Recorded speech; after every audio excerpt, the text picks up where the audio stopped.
Mammuth finished number 2 last season with this attack strategy. In this video I'm going to show you how he approaches different base types so you can learn from the best. With that, hello and welcome to yet another video. My name is Gamgam and this is the attack strategy we're going to dive into. It's the Meteor Golem smash together with the Fireball. It's something you've of course already seen before, but how are the best players out there using it in Legends League, since Mammuth finished number 2, number 19 as well as number 23 in the latest season, and we're going to take a look at his attacks so you can copy from him and crush some bases yourself in Clash of Clans. And let's dive right into the first replay on this weird looking, I would say, ring type of base. It's, well, a base type you've seen before, or well, it's an incredibly common base type, but it's a variant which I personally haven't seen yet, but of course I also didn't push this season. But there are just so many variants of this specific base type, where you have the townhall as well as maybe one of those key defenses in the middle of the base, and then of course we have some a lot of walls around that. But what Mammuth is going to do, he is going to take out one of those rage tower compartments. He is going to test with an archer to see if there are any Tesla. Then he drops some invisibility spells and the Fireball lands perfectly where he wants it to go. And what I really like about Mammuth, his attacks, is how he is always going to utilize the Frost Flick.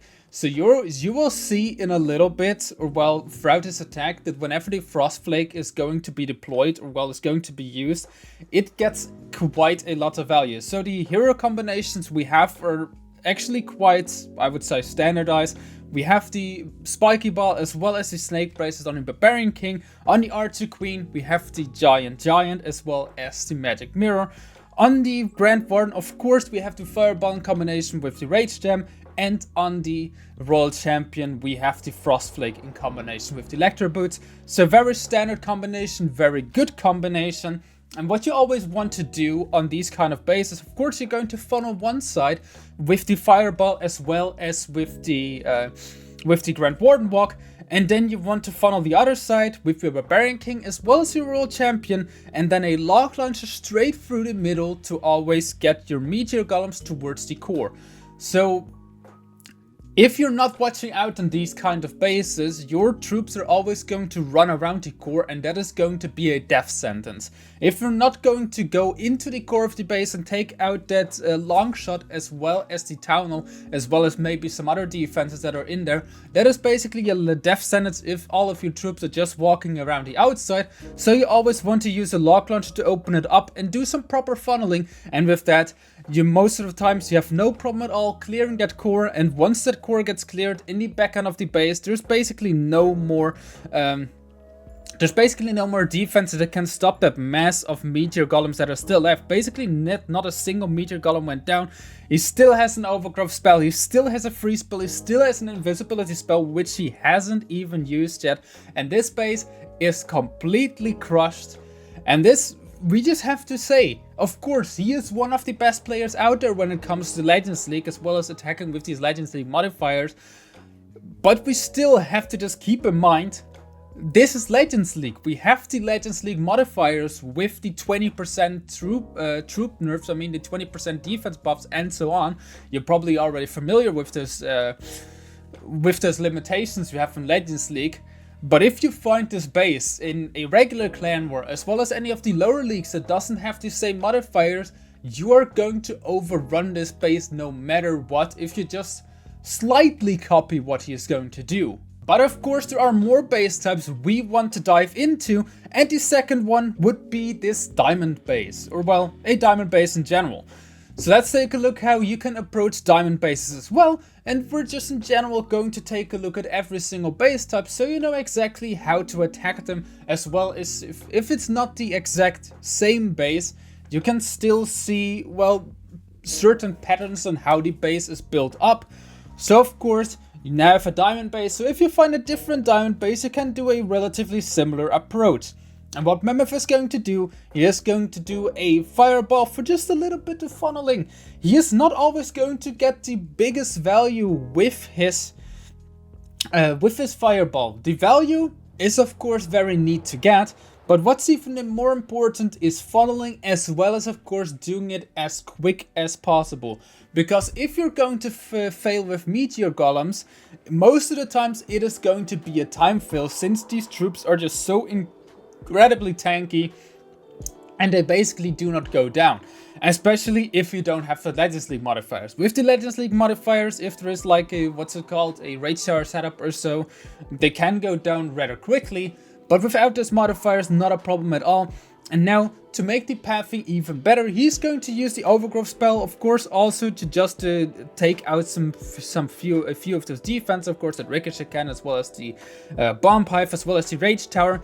But also it creates perfect pathing for those troops to just walk through the middle of the base. And now just take a look at the Frost Flake. The Frost Flake freezes everything on that left hand side.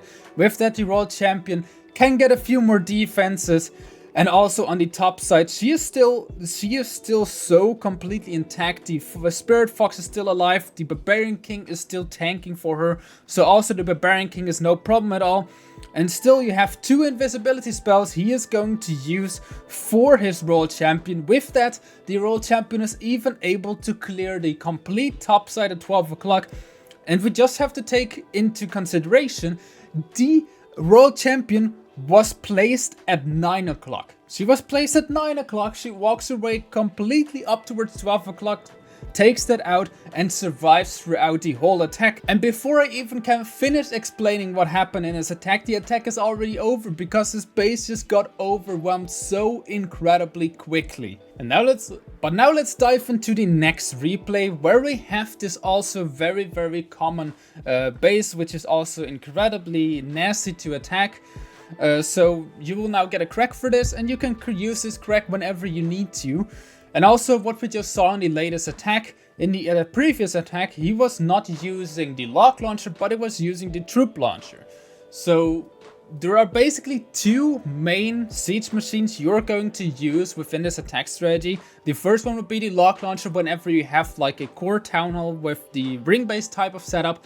And on every other base, for example on diamond bases as well as on box bases, you are always going to use the troop launcher. The troop launcher in general is just most of the times the better siege machine. Also because you can just launch these coconut loons in front of your healers. You have 3 loons in your clan castle as well as 1 Meteor Golem. And those loons just can do so much work if they just get launched into the middle of the base. Because of course, the biggest problem with these type of smash attacks is, if your healers go down, you're basically screwed. Without those healers, the attacks is basically over. So if you can protect those healers for as long as possible, it is incredibly hard to defend this strategy, if not even impossible. So now, of course, his healers have all gone down. He only has 1 more healer left. But you can see at how the base is structured right now, he already went through all of the damage. So all of the damage was situated in front of the, around the town hall, which is of course already down now. He only has like a few more defenses in the backend, and he has a few more spells to overrun those defenses that are left standing. And with that, even though all of his healers went down relatively early, he still managed to get the 3-star just due to the fact that all of the damage was situated on the left hand side, and he instantly went into that damage to just take it out as quickly as possible. And once again on this base, he didn't go after the biggest value with his fireball. He just used the fireball relatively far out on the outside, just to take out a few defense and funnel his troops into the town hall compartment, or well, into the town hall setup. And with that, also this base got completely crushed. Let's take a look at another replay, which would be this. Well, it's once again a similar base to the first base we took a look at, but it's not completely similar, because in this time you just really have that ring setup, which is incredibly hard to funnel. So let's take a look at how Mammuth is actually going to do that.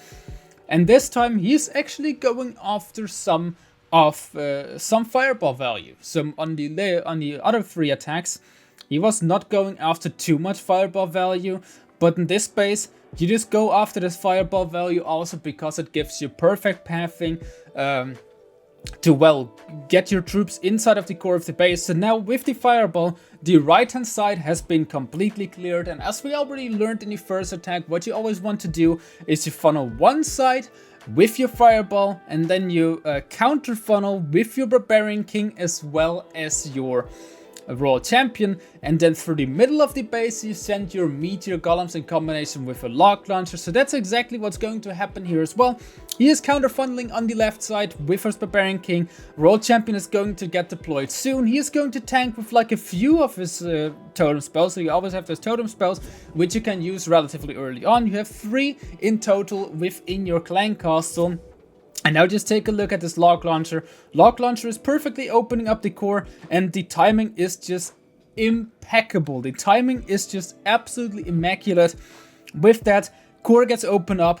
Queen, as well as a few of those Meteor Golems, walk inside of the core. Now the Overgrowth spell gets used on your backhand on top of the Fire Spitter. So the Fire Spitter just doesn't do too much damage, and you don't have, and you're not running into 2 of those Fire Spitters, which is just well, very neat to have. Still 2 spells left for basically no base that is left standing. Yes, 1 invisibility spell as 1 is freeze spell. Freeze spell is now going to get used whenever the Overgrowth spell runs out. He doesn't even use it, now he does. I thought he was going to use it on the multi-gear tower as well, but he doesn't care about the multi-gear tower since it went down anyway. And of course now this attack got a little bit closer, but we still have to consider the fact this is still a Legends League modifier. This is not easy to get 3 stars, and yet he makes it look so incredibly simple. And of course, to be honest, there's still 4 Meteor Golems left, which is 160 troop space. So that's still like almost half of his original army he took with him. So also this base, it was pretty much an overkill, and of course a really strong attack strategy. I hope you're able to find the same success as Mammuth with this attack strategy. Armor link is of course as always in the description. If you like this type of content, then make sure to subscribe to our channel to always stay up to date. With that, I would say see you guys soon. Until the next time, see ya and bye bye.